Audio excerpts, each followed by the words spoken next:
Hi friends, media ಜಗತ್ತಿಗೆ ಸ್ವಾಗತ. Friends, ಮಾಜಿ ಸಿಎಂ ಬಿಎಸ್ ಯಡಿಯೂರಪ್ಪ ಪತ್ನಿ ಬಗ್ಗೆ ನಿಮ್ಗೆಷ್ಟು ಗೊತ್ತು? ಅವರು ಹೇಗಿದ್ರು? ಅವರ ಸಾವು ಹೇಗಾಯ್ತು?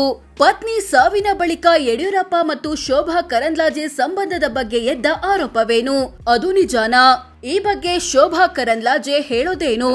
ಎಲ್ಲವನ್ನ ಈ ವಿಡಿಯೋದಲ್ಲಿ ತೋರಿಸ್ತೀವಿ. ಇಂಟ್ರೆಸ್ಟಿಂಗ್ ಆಗಿರೋ ಈ ವಿಡಿಯೋವನ್ನ ಕೊನೆವರೆಗೂ ನೋಡಿ. ಅದಕ್ಕೂ ಮುನ್ನ ನೀವಿನ್ನು ನಮ್ಮ ಚಾನೆಲ್ಗೆ ಸಬ್ಸ್ಕ್ರೈಬ್ ಆಗಿಲ್ಲ ಅಂದ್ರೆ ಈಗಲೇ ಸಬ್ಸ್ಕ್ರೈಬ್ ಆಗಿ. ಯಡಿಯೂರಪ್ಪ ಹೆಂಡತಿ ಯಾರು? ಫ್ರೆಂಡ್ಸ್, ಯಡಿಯೂರಪ್ಪ ಪತ್ನಿ ಹೆಸರು ಮೈತ್ರಾ ದೇವಿ. ಇಂಟರ್ನೆಟ್ ನಲ್ಲಿ ಇವರ ಫೋಟೋವನ್ನ ಎಷ್ಟು ಹುಡುಕಿದ್ರೂ ಸಿಗೋದು ಕೆಲವು. ರೈಸ್ ಮಿಲ್ ಓನರ್ ಮಗಳಾದ ಇವರನ್ನ 1967ರಲ್ಲಿ ಮದುವೆಯಾದ್ರು ಯಡಿಯೂರಪ್ಪ. ಆಗ ಯಡಿಯೂರಪ್ಪಗೆ 24 ವರ್ಷ ವಯಸ್ಸು. ಮೈತ್ರಾ ದೇವಿಗೂ 20ರ ಆಸುಪಾಸು ಇರಬಹುದು. ಅಂದ್ಹಾಗೆ ಯಡಿಯೂರಪ್ಪ ಹುಟ್ಟಿದ್ದು ಬಾಲ್ಯ ಕಳೆದಿದ್ದೆಲ್ಲ ಮಂಡ್ಯ ಜಿಲ್ಲೆ ಕೆಆರ್ ಪೇಟೆಯ ಬೂಕನಕೆರೆಯಲ್ಲಿ. ಆಮೇಲೆ ಶಿವಮೊಗ್ಗದ ಶಿಕಾರಿಪುರಕ್ಕೆ ಬಂದು ವೀರಭದ್ರ ಶಾಸ್ತ್ರಿ ಎಂಬುವರ ಅಕ್ಕಿ ಗಿರಣಿಯಲ್ಲಿ ಕ್ಲರ್ಕ್ ಆಗಿ ಕೆಲಸಕ್ಕೆ ಸೇರಿದ್ರು. ಬಳಿಕ ಅವರ ಮಗಳನ್ನೇ ಮದುವೆಯಾದ್ರು. ಇವರಿಗೆ ಆರಂಭದಲ್ಲಿ ಪದ್ಮಾವತಿ, ಅರುಣಾದೇವಿ, ಉಮಾದೇವಿ ಎಂಬ 3 ಹೆಣ್ಣು ಮಕ್ಕಳು ಜನಿಸಿದ್ರು. ಕೊನೆಯಲ್ಲಿ ಜನಿಸಿದ್ದೆ ಬಿವೈ ರಾಘವೇಂದ್ರ ಮತ್ತು ಬಿವೈ ವಿಜಯೇಂದ್ರ. ಮೈತ್ರಾದೇವಿ ಮೃತಪಟ್ಟಿದ್ದು ಹೇಗೆ? ಯಡಿಯೂರಪ್ಪ ಜೊತೆ 37 ವರ್ಷ ಸಂಸಾರ ನಡೆಸಿದ್ದ ಮೈತ್ರಾದೇವಿ ಮೃತಪಟ್ಟಿದ್ದು ಅನುಮಾನಾಸ್ಪದ ರೀತಿಯಲ್ಲಿ. ಅದು 2004ರ ಅಕ್ಟೋಬರ್ 16ನೇ ತಾರೀಕು ಶನಿವಾರ. ಶಿವಮೊಗ್ಗದ ವಿನೋಬ ನಗರದಲ್ಲಿದ್ದ ಮನೆಯಲ್ಲಿ ಅಂಡರ್ ಗ್ರೌಂಡ್ ಸಂಪ್ಗೆ ಯಡಿಯೂರಪ್ಪ ಪತ್ನಿ ಮಿಸ್ ಆಗಿ ಬಿದ್ದು ನೀರಿನಲ್ಲಿ ಮುಳುಗಿ ಮೃತಪಟ್ಟಿದ್ದಾರೆ ಅಂತ ವರದಿ ಆಯಿತು. ಈ ಸಂಬಂಧ ಶಿವಮೊಗ್ಗದ ದೊಡ್ಡಪೇಟೆ ಪೊಲೀಸರು ಪ್ರಕರಣ ದಾಖಲಿಸಿಕೊಂಡ್ರು. ಪೊಲೀಸ್ ತನಿಖೆಯಲ್ಲಿ ಇದೊಂದು ಆಕಸ್ಮಿಕ ಸಾವು ಅಂತ ಗೊತ್ತಾಗಿ ಕೇಸ್ ಕ್ಲೋಸ್ ಮಾಡಲಾಯಿತು. 2009ರಲ್ಲಿ ರೀಓಪನ್ ಆಯಿತು ಕೇಸ್. ಮೈತ್ರಾ ದೇವಿದು ಆಕಸ್ಮಿಕ ಸಾವಲ್ಲ, ಅದೊಂದು ಕೊಲೆ ಅಂತ ಹೇಳಿ ಶಿವಮೊಗ್ಗ ಮೂಲದ ಲಾಯರ್ ಶೇಷಾದ್ರಿ ಅನ್ನೋರು 2009ರಲ್ಲಿ ಕೋರ್ಟ್ ಮೆಟ್ಟಿಲೇರಿದ್ರು. ಈ ವೇಳೆ ಹಲವು ವಿಚಾರಗಳನ್ನ ಉಲ್ಲೇಖಿಸಿದ್ರು.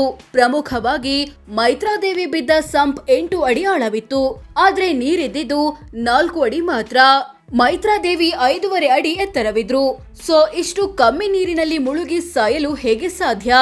ಸ್ಥಳ ಮಹಜರು ಮಾಡುವಾಗ ಮೃತದೇಹದ ಫೋಟೋ ತೆಗ್ದಿಲ್ಲ. ಮೃತದೇಹ ಒದ್ದೆಯಾಗಿರ್ಲಿಲ್ಲ, ಬಳೆಗಳು ಒಡೆದು ಹೋಗಿರ್ಲಿಲ್ಲ ಅಂತ ವಾದಿಸಿದ್ರು. ಜೊತೆಗೆ ಮೈತ್ರಾದೇವಿಯ ಹತ್ಯೆಗೆ ಸಂಚು ರೂಪಿಸಲಾಗಿತ್ತು. ಇದರಲ್ಲಿ ಯಡಿಯೂರಪ್ಪ, ಅವರ ಮಕ್ಕಳಾದ ಅರುಣಾದೇವಿ, ರಾಘವೇಂದ್ರ, ವಿಜಯೇಂದ್ರ ಹಾಗೂ 3 ಮನೆಗೆಲಸದವರು ಇನ್ವಾಲ್ವ್ ಆಗಿದ್ದಾರೆ. ಹೀಗಾಗಿ ಕೇಸನ್ನ ರೀಓಪನ್ ಮಾಡಬೇಕು ಅಂತ ಕೋರ್ಟ್ಗೆ ಮನವಿ ಮಾಡಿದ್ರು. ಇದರ ಬೆನ್ನಲ್ಲೇ ಮರು ತನಿಖೆ ನಡೆಸಲು ದೊಡ್ಡಪೇಟೆ ಪೊಲೀಸರಿಗೆ ಕೋರ್ಟ್ ನಿರ್ದೇಶನ ಕೊಡ್ತು.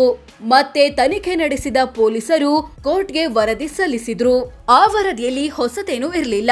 ಹೀಗಾಗಿ ಲಾಯರ್ ಶೇಷಾದ್ರಿ ಮತ್ತೆ ಕಾನೂನು ಹೋರಾಟ ಮಾಡಿದ್ರು. ಆದ್ರೆ ಏನು ಪ್ರಯೋಜನವಾಗ್ಲಿಲ್ಲ. ಕೇಸ್ ಕ್ಲೋಸ್ ಆಯ್ತು.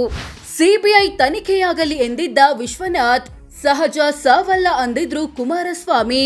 2015ರಲ್ಲಿ ಡಿಕೆ ರವಿ ಸಾವಿನ ಕೇಸನ್ನ ಸಿಬಿಐಗೆ ಕೊಡಬೇಕು ಅಂತ ಬಿಜೆಪಿಯವರು ಒತ್ತಾಯ ಮಾಡಿದಾಗ ಎಎಚ್ ವಿಶ್ವನಾಥ್ ಯಡಿಯೂರಪ್ಪ ಪತ್ನಿ ಸಾವಿನ ಬಗ್ಗೆಯೂ ಸಿಬಿಐ ತನಿಖೆಯಾಗಲಿ ಅಂತ ಹೇಳಿದ್ರು. ಇನ್ನು 2019ರಲ್ಲಿ ಕುಮಾರಸ್ವಾಮಿ ನೇತೃತ್ವದ ಕಾಂಗ್ರೆಸ್ ಜೆಡಿಎಸ್ ಮೈತ್ರಿ ಸರ್ಕಾರ ಪತನವಾದಾಗ ಯಡಿಯೂರಪ್ಪ ವಿರುದ್ಧ ವಾಗ್ದಾಳಿ ನಡೆಸೋ ಭರದಲ್ಲಿ ಪರೋಕ್ಷವಾಗಿ ಮೈತ್ರಾದೇವಿ ಸಾವಿನ ವಿಚಾರವನ್ನು ಉಲ್ಲೇಖಿಸಿದ್ರು ಎಚ್ಡಿಕೆ. ಈ ದೇಶದಲ್ಲಿ ಎಂತೆಂಥದ್ದೋ ಕತೆಗಳು ನಡೆದಿವೆ. 1 ಅಡಿ ಅಗಲ 1 ಅಡಿ ಉದ್ದದ ನೀರಿನ ಟ್ಯಾಂಕ್ಗೆ ಕಾಲು ಜಾರಿ ಬಿದ್ದು ಸಾಯೋದು ಎಲ್ಲಾದ್ರೂ ಉಂಟಾ ಅಂತ ಕಾರ್ಯಕ್ರಮವೊಂದರಲ್ಲಿ ಪ್ರಶ್ನೆ ಮಾಡಿದ್ರು. ಯಡಿಯೂರಪ್ಪಗೂ ಶೋಭಾಗೂ ಏನು ಲಿಂಕ್? ಯಡಿಯೂರಪ್ಪ ಮತ್ತು ಶೋಭಾ ಕರಂದ್ಲಾಜೆ ನಡುವಿನ ಸಂಬಂಧ ರಾಜಕೀಯ ವಲಯದಲ್ಲಿ ಹಲವು ಸಲ ಚರ್ಚೆಯಾಗಿದೆ. 2016ರಲ್ಲಿ ಸುದ್ದಿಗೋಷ್ಠಿ ನಡೆಸಿದ ಕೆಜೆಪಿ ಪಕ್ಷದ ಸಂಸ್ಥಾಪಕ ಅಧ್ಯಕ್ಷ ಪದ್ಮನಾಭ ಪ್ರಸನ್ನ ಕುಮಾರ್ ಯಡಿಯೂರಪ್ಪ ಮತ್ತು ಶೋಭಾ ಕರಂದ್ಲಾಜೆ ಒಂದ್ಸಲ ಕೇರಳದ ಚೊಟ್ಟನಿಕರ ಭಗವತಿ ಅಮ್ಮ ದೇವಸ್ಥಾನದಲ್ಲಿ ಮದುವೆಯಾಗಿದ್ದಾರೆ. ಮದುವೆಯಾಗುವಾಗ ಆ ದೇವಸ್ಥಾನಕ್ಕೆ ಡೈನಿಂಗ್ ಹಾಲ್ ಕಟ್ಟಿಸಿಕೊಡೋದಾಗಿ ಭರವಸೆ ಕೊಟ್ಟಿದ್ರು. ಅದರಂತೆ ಅದನ್ನ ಕಟ್ಟಿಸಿದ್ದಾರೆ. ನಂತರ ಜ್ಯೋತಿಷಿಗಳ ಸಲಹೆ ಮೇರೆಗೆ ತಿರುಪತಿಯಲ್ಲಿ ಇನ್ನೊಂದು ಸಲ ಮದುವೆಯಾಗಿದ್ದಾರೆ. ಇವರ ಮದುವೆ ಬಗ್ಗೆ ನನ್ನ ಬಳಿ ವಿಡಿಯೋ ಸಾಕ್ಷ್ಯ ಇದೆ.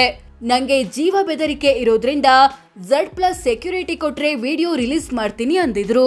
ನಂತರ 2019ರಲ್ಲಿ ಕಾಂಗ್ರೆಸ್ ಕೂಡ ಇಂಥದ್ದೇ ಆರೋಪ ಮಾಡಿ ಯಡಿಯೂರಪ್ಪ 2009ರಲ್ಲಿ ಬರೆದಿದ್ರು ಎನ್ನಲಾದ ಡೈರಿಯ ಫೋಟೋಗಳನ್ನ ಬಿಡುಗಡೆ ಮಾಡಿತು. ಅದರಲ್ಲಿ ಮೈತ್ರಾದೇವಿ ಸಾವಿನ ಬಳಿಕ ನಂಗೆ ಭಯಂಕರ ಒಂಟಿತನ ಕಾಡಲು ಶುರುವಾಯಿತು. ಹೀಗಾಗಿ ಶೋಭಾ ಕರಂದ್ಲಾಜೆಯನ್ನ ಕೇರಳದ ದೇವಸ್ಥಾನದಲ್ಲಿ ಮದುವೆಯಾದೆ ಅಂತ ಬರೆದಿತ್ತು. ಇದಕ್ಕೆ ಪ್ರತಿಕ್ರಿಯೆ ಕೊಟ್ಟಿದ್ದ ಶೋಭಾ ಕರಂದ್ಲಾಜೆ, ಯಡಿಯೂರಪ್ಪ ಯಾವತ್ತೂ ಡೈರಿ ಬರ್ದಿಲ್ಲ, ಡೈರಿ ಬರ್ದಿದ್ದನ್ನ ನಾವು ನೋಡಿಲ್ಲ, ಕಾಂಗ್ರೆಸ್ನವರು ಸುಳ್ಳು ಆರೋಪ ಮಾಡ್ತಿದ್ದಾರೆ, ಕಾಂಗ್ರೆಸ್ನವರಿಗೆ ಹುಚ್ಚು ಹಿಡಿದಿದೆ ಅಂತ ಕಿಡಿಕಾರಿದ್ರು.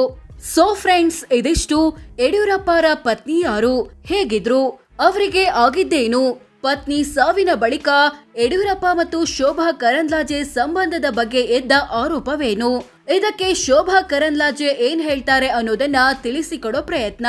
ಈ ಬಗ್ಗೆ ನಿಮ್ಗೆ ಏನನ್ಸುತ್ತೆ ಕಾಮೆಂಟ್ ಮಾಡಿ ತಿಳಿಸಿ. ಹಾಗೆ ವಿಡಿಯೋ ಇಷ್ಟ ಆಗಿದ್ರೆ ಲೈಕ್ ಮಾಡಿ, ಶೇರ್ ಮಾಡಿ, ನಮ್ಮ ಚಾನೆಲ್ಗೆ ಸಬ್ಸ್ಕ್ರೈಬ್ ಆಗಿ. ಧನ್ಯವಾದ.